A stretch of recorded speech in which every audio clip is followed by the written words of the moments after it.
Hello everyone, welcome to JM studies. ఈ వీడియోలో మనం 2024 జూలై 3వ తేదీ కరెంట్ అఫైర్స్ డిస్కస్ చేద్దాం. వీడియో స్టార్ట్ చేసే ముందు అందరికీ ఒక రిక్వెస్ట్ అండి, ఇంకా ఎవరైనా మన ఛానల్ని సబ్స్క్రైబ్ చేయకపోతే దయచేసి అందరూ కూడా సబ్స్క్రైబ్ చేసుకోండి. అలాగే బెల్ ఐకాన్పై క్లిక్ చేయండి. ఇది మీకు పీడిఎఫ్ రూపంలో కావాలంటే కింద డిస్క్రిప్షన్లో టెలిగ్రామ్ లింక్ ప్రొవైడ్ చేస్తాను, అందులోకి వెళ్ళి డౌన్లోడ్ చేసుకోండి. ఓకే, ఫస్ట్ వన్ చూద్దాం. భారత సైన్యము ఇటీవల ఏ దేశ సైన్యంతో కలిసి మైత్రి అనే సంయుక్త సైనిక విన్యాసాన్ని నిర్వహించింది? Correct answer Thailand.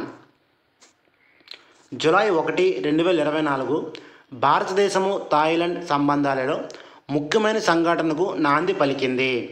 మైత్రి ఎక్సర్సైజ్ ఇండియన్ ఆర్మీ మరియు రాయల్ థాయ్ ఆర్మీ మధ్య సంయుక్త సైనిక వ్యాయామం థాయిలాండ్లోని తక్ ప్రావిన్స్లో పోర్ట్ వచీరా ప్రాకాన్ వద్ద ప్రారంభమవుతుంది. ఈ 2 వారాల వ్యాయామం జూలై 15, 2024 వరకు కొనసాగుతుంది. ఇది 2 దేశాల మధ్య సైనిక సంబంధాలను బలోపేతం చేయడంలో ముఖ్యమైన దశ. ఇది 2006లో ప్రారంభమైంది. భారత్ మరియు థాయ్ సైన్యాల మధ్య క్రమం తప్పకుండా నిర్వహించబడుతుంది. చివరగా భారతదేశంలోని మేఘాలయలో సెప్టెంబర్ 2019లో జరిగింది. ఇందులో పాల్గొనేవారు లడఖ్, స్కాట్స్ మరియు ఇతర విభాగాల నుండి 76 మంది భారతీయ ఆర్మీ సిబ్బంది, 1వ బెటాలియన్ నుండి 76 మంది రాయల్ థాయ్ ఆర్మీ సిబ్బంది, 4 డివిజన్ యొక్క 14 పదాతి దళ రెజిమెంట్. నెక్స్ట్ వన్ చూద్దాం. ఇటీవల ఆఫ్ఘనిస్తాన్పై ఐక్యరాజ్య సమితి 3వ సమావేశం ఎక్కడ జరిగింది? Correct answer Doha, Qatar. June 30 నుండి జూలై 1, 2024 దోహాలో జరిగిన ఆఫ్ఘనిస్తాన్పై ఐక్యరాజ్య సమితి సమావేశంలో మొదటిసారిగా తాలిబాన్ పాల్గొంది.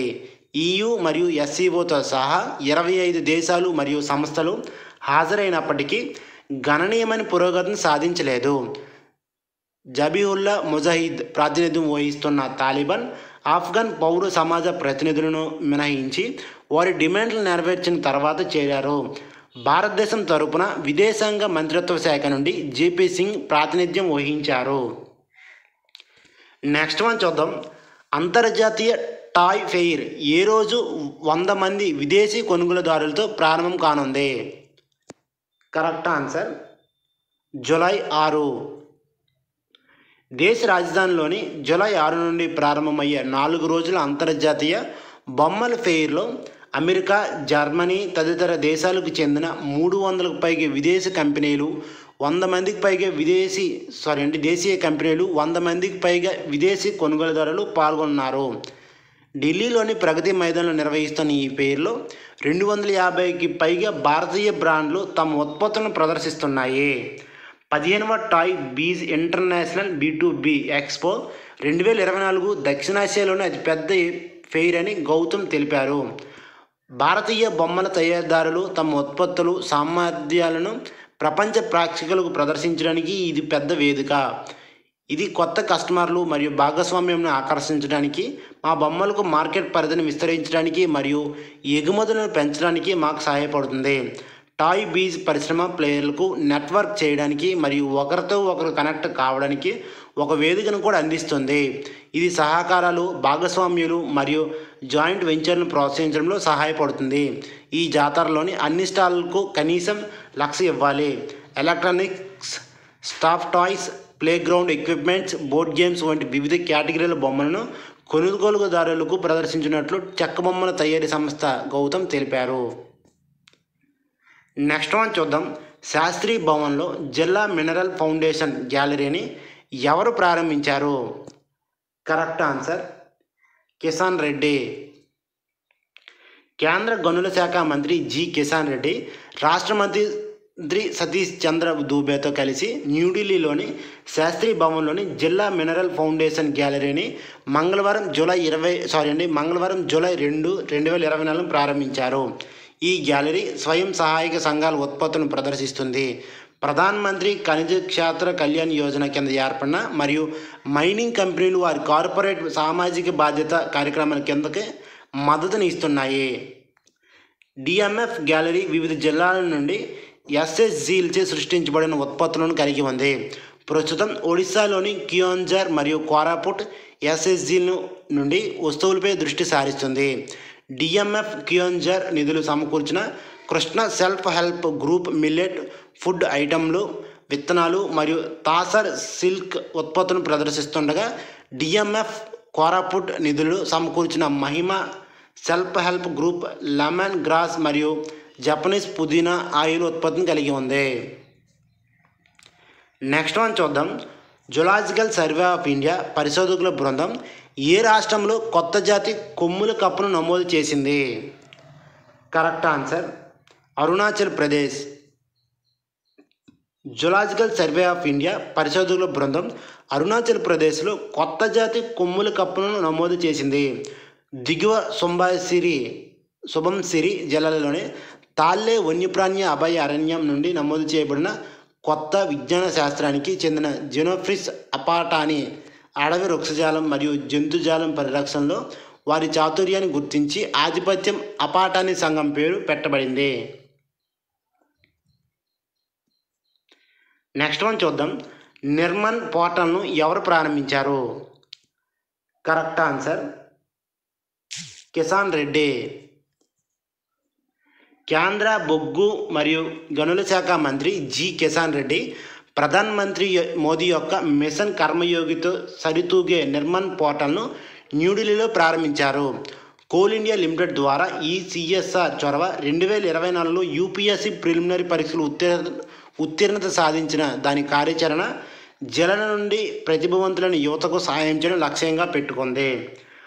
నిర్మాణ్ పథకం కింద 8 లక్షల కంటే తక్కువ కుటుంబ వార్షిక ఆదాయం కలిగిన ఎస్సీ, ఎస్టీ, స్త్రీ లేదా మూడవ లింగ వర్గాలతో సహా అర్హత గల అభ్యర్థులు లక్ష అందుకుంటారు. ఈ చొరవ పారదర్శకత మరియు డిజిటల్ సమ్మేళనం ప్రోత్సహిస్తుంది. ఇది డిజిటల్ ఇండియాపై భారతదేశ దృష్టిని ప్రతిబింబిస్తుంది. ప్రముఖ మహారత్న కంపెనీ అయిన కోల్ ఇండియా లిమిటెడ్ బొగ్గు కలిగిన ఉన్న ప్రాంతాలలో విద్యను పెంపొందించడం ద్వారా సామాజిక బాధ్యత పట్ల తన నిబద్ధతను నొక్కి చెబుతుంది. సమ్మిళిత వృద్ధి మరియు అభివృద్ధి వ్యూహాల ద్వారా జాతీయ లక్ష్యమైన వికసిత్ భారత్కు అనుగుణంగా వెనకబడిన విద్యార్థులకు ఆకాంక్షలకు ఈ చొరవ మద్దతు ఇస్తుంది. నెక్స్ట్ వన్ చూద్దాం. Indian air force weapon systems school ఎక్కడ ప్రారంభించినది? Correct answer Hyderabad. భారత వైమానిక దళం IAF chief air chief marshal V R Chaudhari హైదరాబాద్లోని వెపన్ సిస్టమ్స్ స్కూల్ని ప్రారంభించారు. ఇది ఐఏఎఫ్కి గణనీయమైన పురోగతిని సూచిస్తుంది. ఐఏఎఫ్ని రీకాలిబ్రేట్ చేయడానికి మరియు భవిష్యత్ ఆధారిత శక్తిగా మార్చడానికి స్థాపించబడిన డబ్ల్యూఎస్ఎస్ కొత్తగా ఏర్పడిన వెపన్ సిస్టమ్స్ శాఖలోని అధికారులకు సమకాలీన ప్రభావ ఆధారిత శిక్షణ అందించడం లక్ష్యంగా పెట్టుకుంది. ఈ చొరవ గ్రౌండ్ బేస్డ్ మరియు స్పెషలిస్ట్ వెపన్ సిస్టమ్ ఆపరేటర్లను ఒకే గొడుగు కిందకు అనుసంధానిస్తుంది. ఐఏఎఫ్ యొక్క యుద్ధ పోరాట సామర్థ్యాన్ని మెరుగుపరుస్తుంది. నెక్స్ట్ వన్ చూద్దాం. రియాన్ పరాగ్ మరియు నితీష్ కుమార్ రెడ్డి ఏ సంస్థ యొక్క అంబాసిడర్లుగా ప్రకటించింది? Correct answer పోమా. జూలై 1, 2024 భారతదేశంలో క్రీడా ఫ్యాషన్కు ముఖ్యమైన రోజు. ఈ రోజున ప్రముఖ స్పోర్ట్స్ బ్రాండ్ ప్యూమా ఇండియా 2 కొత్త బ్రాండ్ అంబాసిడర్లను ప్రకటించింది, రియాన్ పరాగ్ మరియు నితీష్ కుమార్ రెడ్డి. ఈ ఉత్తేజకరమైన వార్త యువ ప్రతిభకు మద్దతు ఇవ్వడం మరియు భారతదేశ యువతతో కనెక్ట్ అవ్వడంలో పోమా యొక్క నిబద్ధతను ప్రదర్శిస్తుంది. ఇది భారతదేశంలో అభివృద్ధి చెందుతున్న క్రికెట్ ప్రతిభకు ప్యూమా యొక్క గుర్తింపును సూచిస్తుంది. ఇది స్పోర్ట్స్ మార్కెటింగ్లో యువ బ్రాండ్ అంబాసిడర్ల వైపు మారడాన్ని సూచిస్తుంది. ఇది యువ క్రికెటర్లకు తమ తోటి వారికి స్ఫూర్తినిచ్చే వేదికను అందిస్తుంది. నెక్స్ట్ వన్ చూద్దాం. అంతర్జాతీయ ప్లాస్టిక్ బ్యాగ్ ఫ్రీ డే ప్రతి సంవత్సరం ఏ రోజున జరుపుకుంటారు? Correct answer July 3. అంతర్జాతీయ ప్లాస్టిక్ సంచుల రహిత దినోత్సవం ప్రతి సంవత్సరం జూలై 3ని జరుపుకుంటారు. ప్లాస్టిక్ సంచుల వల్ల పర్యావరణంపై కలిగే అనర్థాలపై అవగాహన కల్పించడమే ఈ ప్రత్యేక దినోత్సవం ముఖ్య ఉద్దేశము. ప్లాస్టిక్ సంచుల వాడకాన్ని మానేసి పర్యావరణ హితమైన ప్రత్యామ్నాయాలను కనుగొనాలని ప్రజలను ప్రోత్సహిస్తుంది. ప్లాస్టిక్ సంచులు సౌకర్యవంతంగా ఉంటాయి, కానీ అవి మన గ్రహానికి తీవ్రమైన సమస్యను కలిగిస్తాయి. అవి ప్రకృతిలో విచ్ఛిన్నం కావడానికి 500 సంవత్సరాల వరకు పడుతుంది. అవి వన్యప్రాణులు మరియు సముద్ర జంతువులను హాని చేస్తాయి. వారు డ్రైనేజ్ వ్యవస్థను అడ్డుకుంటుంది. అవి మన సాంప్రదాయాలు, నదులు మరియు నేలను కలుషితం చేస్తాయి. అవి రీసైక్లింగ్ ప్రక్రియకు అంతరాయం కలిగిస్తాయి. ఈ వీడియో కానీ మీకు నచ్చినట్లయితే లైక్ చేసి మీ ఫ్రెండ్స్కి కూడా షేర్ చేయండి.